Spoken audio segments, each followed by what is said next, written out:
The next person who I want to introduce you to is the reason we are all here together tonight.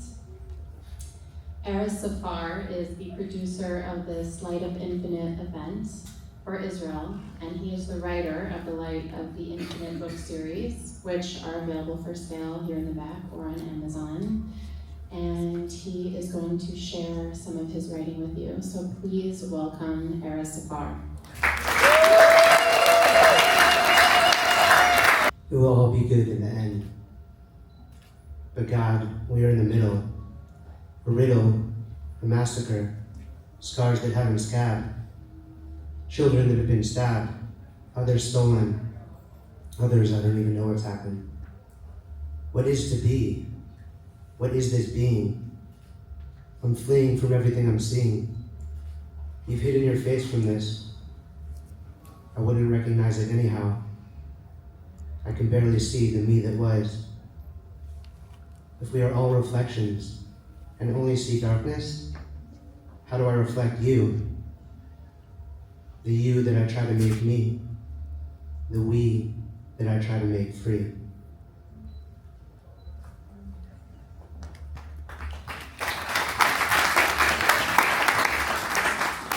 So I was in Israel for 3 weeks. I think Rabbi Harry, everywhere I go, Rabbi Harry is there. So I think he was a part of that. A few nights ago, I was in New York playing with 𝚃𝚑𝚎 at an event hosted by 𝚃𝚑𝚎, and I was DJing, well, for the last song of 𝚃𝚑𝚎 with 𝐋𝐢𝐠𝐡𝐭. If you haven't heard him, he's brilliant. And Rabbi Harry's there. And I was in LA, and Rabbi Harry's there. And every time I'm in Florida, he's there. And then when I go to Israel, he's like, hey, do you want me to come by and speak? I'm like, of course you're here too. Amazing.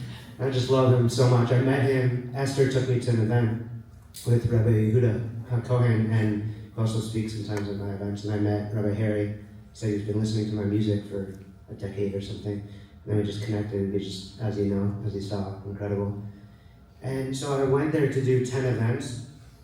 9 of them I did all over. One for the Hilula of Rebbe Nachman in tzfat, which was incredible. A bunch in Tel Aviv and in Yerushalayim. So 9 of the 10 happened. The last event was a series that I started called the 𝚃𝚑𝚎 𝙶𝚎𝚑𝚝, which I did in Israel and Tel Aviv at Lamm Industries with my Palestinian homie 𝚃𝚑𝚎. He raps by 𝚃𝚑𝚎, and I've flown him in many times to America.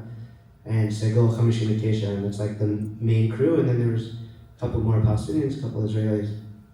And this was supposed to happen on October 9th. And for 𝚃𝚑𝚎 𝙶𝚎𝚑𝚝, I decided I was going to come back to נחלה because it's just incredible. And it was incredible at night. It's Friday night, and you're like walking through, and I just kept getting pulled by people that I knew that happened to be in Israel, and like an alley into a synagogue, and I'm like automatically dancing with everybody. And then went home. I was staying near the Knesset with my friend, who's also half Yemenite, played sax in my first punk klezmer jazz band called 𝐋𝐢𝐠𝐡𝐭. We like fit in some Yemenite tunes into it. And I don't know what time it was, I guess it was around 6:30. We woke up and you're hearing these bombs. It sounded like it was right outside my window. And we were staying in like a 3-story apartment, and we just ran down into the bomb shelter. Obviously, this is not my normal way of life. Other people in Israel, unfortunately, it is. Of course, this was on a completely different level.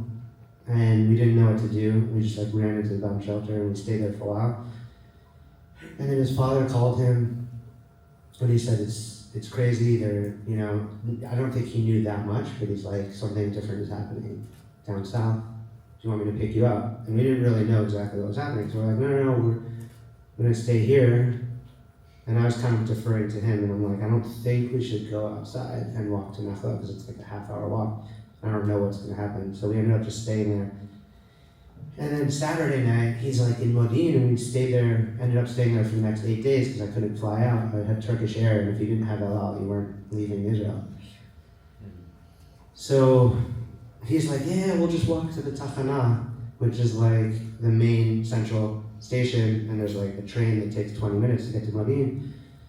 I'm like, I'm not walking with all my luggage. Like, that's so risky. I have no idea what's happening in the streets. And we can't call a cab because you don't know who's going to come pick you up. And you're like trying to like racially profile, you know? And then we called like this. I was like, let's just call a Haredi one, like a super religious. And I think one person we're like, how much? And he's like, $1 million. So I was like, okay, maybe we just stay here for the night. And then his father-in-law was like, I'll take you to the train. So I'm like, okay, cool. Hopefully we have a ride, from the train on the way back to where we're gonna stay in Mouyal. So he takes us there, and it's like everything is obviously surreal. And we get there, and normally they're checking every single bag, like the metal detectors. So on a normal day, you feel super safe. They decided after October 7th, they're not gonna check any bags. So I'm like, what?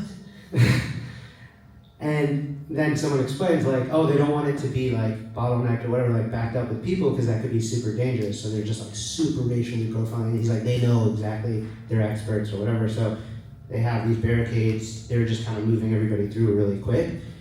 And everyone's like running. And I'm telling him like, we have 7 minutes to catch a train, or maybe it was 5. And the one from Yerushalayim, like we're going down, I don't know if you've ever been in DC, but the subway there, when we get down there, just keeps going, like this escalator forever. So for this one, it has that, but it has it like 4 or 5 times. So every time you think you finally made it, you're like, oh, no, I'm not even close. And so I was like, we have to take the elevator, so we jump over there. And then finally we get there, and everyone's looking at each other, like, you know what I mean? Like, who's this person? Is this okay? Like, I was gonna go into the bathroom real quick, and then I feel like everybody was looking at me like, what's he gonna do in there? And it was just like really freaky, and then we got picked up, and then the rest of the time was just like really sad and extreme COVID, but like for the worst reason. Like everybody was just stuck at home, and every time we turned the TV or looked back at the TV, the numbers just kept rising. So I was like, I don't want to look at the TV anymore. Just the people dead, and of course And then I was being all dramatic on my Instagram, like, I'm stuck here, I can't get home. And my friend is like, you're not stuck. And he reminded me, the 𝐻𝐿 is like, you're not, everything is divine providence, everything's 𝐋𝐢𝐠𝐡𝐭. So look around and figure out what's your purpose. What do people need? Why are you here? What can you give? And that reminded me, okay, like, let me recenter this, Ahava is related. The root in Aramaic is hav, which means to give. So loving is giving. You create love by giving. That's why the unconditional love that you have for your child is because they only exist because you're continuously giving them life and sustaining that. So I decided I'd give every day. I was going to live stream on Instagram and teach Rebbe Nachman Torah, 𝚃𝚑𝚎. Well, it's based on 𝚃𝚑𝚎 Maharan, which is like the magnum opus of Rebbe Nachman. His foremost student and massive teacher now, basically the son to his moon, is Rebbe Nachman, who he says if it wasn't for him, none of his writing would exist. So he wrote 𝚃𝚑𝚎 𝙀𝐿𝐻𝐿, which is basically the Shulchan Aruch, which is the code of Jewish law, but it's written through the lens of 𝚃𝚑𝚎 Maharan. And the first law is 𝚃𝚑𝚎 𝐶𝐢𝐠 בבוקר לעבודה בו שיהיה הוא מאוהל השחר. So it means wake up like a lion in the morning in the service of the Creator, and it should be you who awakens the dawn. But Shachar also means darkness. So he's saying now, so often, when we're at the mercy of how we might feel in the morning or what the vibe is or whatever, saying no, don't even wait for that. Don't even try to figure out where you're at. You just proactive like a lion, bringing in that light and that alignment, and you should be the one that awakens the dawn, but also the darkness, meaning you bring the light into the darkness. So these teachings go on, and it's all about the Nekudat Tova, which also Tanya, the second chapter, which we're actually starting now. So there's a yearly cycle, and it's the altar, it's the book of the in-betweeners. It's called the Tanya. And we just started the cycle again. So if anybody wants to catch up, I think we're on the 5th chapter, maybe, or 6th chapter. the second chapter, the Alter Rebbe, he basically is explaining these two, and as we've been reading in the Parshiot, in these Torah portions, about Yaakov and Esav, and in the Gur Aryeh, it points out that even in the embryonic stage, they are still sort of manifesting and embodying this good or evil inclination that we all have. So when their mother was walking near a place of holiness in yeshiva, then Yaakov would try to get out and kick, and when she was passing idol worship, then Esav would.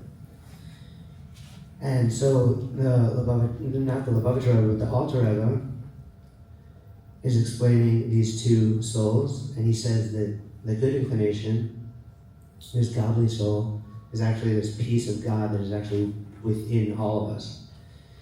And in 𝚃𝚑𝚎 𝐶𝐿, this teaching is, or I view it as this nikudat tova, which is the good point that we all have within each other and in ourselves. And this is that godly spark. So the whole thing is, how do we refocus to this goodness? When we see other people, how do we judge favorably? And especially, how do we judge ourselves favorably? Because so often, we're looking, somebody maybe rubs us the wrong way, somebody looks at us in a certain way, or somebody slighted us, or whatever it is. And we see this in Lashon Hara, when we're speaking evil, we see how that could color how we view this person after that. That's judging with the evil eye, as Tamar was talking about the good eye, and like tapping into that. So you have to shift gears and be proactive into flipping that darkness and that disconnect that you could bring and flip it into the good. And he brings in a pasuk from Melech David, from Tehillim, where King David is saying that he's looking at the wicked person, and when you do that, you're basically putting them in this space, and because we are all mirrors and we all feel that, they also feel that they're being put in this place. But when you judge favorably, he uses the word inena, which means they are no longer there, and it means that you too are no longer there. Because if we can only think of the dark or negative, or the light or the positive, but not both at the same time, so that's the idea of flipping it, having the good eye and flipping it and seeing the good. So instead of that one judgment that might have colored your entire thing, you're like, oh, this person's 99% bad. Like you start to see them as that. So you flip it and you find one good thing, and that one good thing brings another good thing and another good thing, and all of a sudden 99% good, and then 100. And this is how we have to deal with ourselves as well.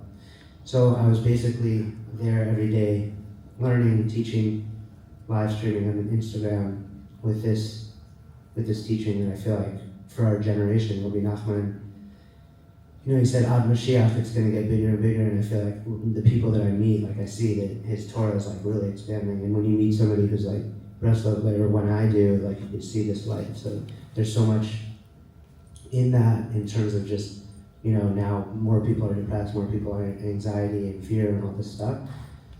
So it's this Torah that speaks to that, and how you could do the 𝚃𝚎, how you could flip that into good. And all of this is basically trying to bring this alignment, the 𝚃𝚎, so the 7 lower 𝚃𝚎, the 𝐻𝐿 and 𝚃𝚎 and 𝚃𝚎, which is the harmony.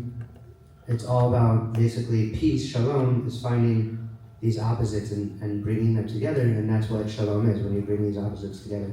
So the idea is, when we wake up in that way, or when we go through our day and feel in that way, we have this disconnect because we're either too far to the right or too far to the left. But we have to bring that harmony, and then we can bring that light back in. I guess I'll read a poem or two, and then we'll keep the program moving. But I just want to say, this would not be anything without you guys. So thank you all for coming. This was, I don't know, you can give yourself a round of applause. This was just something I kind of wanted to do. My 2 kids are here for a week because their mom's youngest sister just got married, so they came and they're doing Shabbat Brachas. So I came and I'm going to surprise them tomorrow, and we're surprising them on the flight. So this was just a dream that this would actually happen like this, that I couldn't have imagined. So thank you so much. And thank you, Esther for letting us use this incredible space. Yeah, through these Torah portions, it's been really weird because it started with it said Hamas, a bunch of weeks ago, and then every Torah portion seemed to be speaking to us with what's going on. And all throughout history, all the atrocities, we lost the Beit HaMikdash, both Sinat Chinam, when you have this baseless hatred, this judging unfavorably, this evil eye, and all these disconnects. And then this has been horrible, October 7th. But after that, we also saw this insane achdut, this unity that we've never seen before. And one of the biggest lessons is always just throughout anything that we're doing that we do feel that disconnect or that anxiety or fear. It's really when we're not having full emunah, full faith or bitachon, trust, which is of course really hard to have. But one of the things we learned through this story that we just have been reading the last couple weeks. So now this past week, in 𝚃𝐢𝐠𝐡𝐭, Joseph's in jail. And there's the whole story about how he even got there and his brothers, he recreates this whole thing to see if they repented or they're gonna take, they're thinking he's gonna take revenge. And he says that it was all for the good, basically, because he actually saved the whole world and his family from the famine that was coming. In jail, he was interpreting dreams, which brought him to be the second in command to Pharaoh, second most powerful person in the world. And there's one lesson, righteous people on that level, they're dealt with completely differently, but these are all lessons for us. So when we're reading it, it's not to say that he's, oh wow, he wasn't righteous, but what can we do? These are all the lessons of what we can see and what we can do and change in our own lives. And just this one moment of faithlessness changed or pushed off the redemptive part of his story. And as the cupbearer was being let out of prison, he had said, mention me, and then he said also, remember me, or maybe the opposite order, but basically he got 2 years extra for each of those. He got one for each, but 2 years extra because of saying that, because it was that one moment of faithlessness, realizing, not being in that space of realizing that if he is here, if this is a divine decree or this is a descent, it's for the ultimate ascent. And he would have been in the redemptive part of the story earlier had he not questioned it.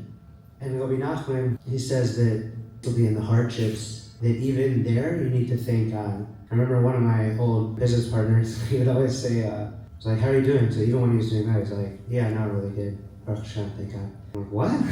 I just wasn't used to that. I'm like, yeah, I'm doing pretty shitty, but thank God. But Rabbi Nachman saying that actually that's the way to do it, because you realize that growth and that light and that good part of the story is going to come out of that. So it is really thank God. It's like all these divine decrees to a freer me. Rabbi Nachman says that when you do it like that, when you say thank God even in the hard times, so God is saying, you think this is good? I'll show you good. And that's when you can reach the redemptive part of the story. Thank you so much.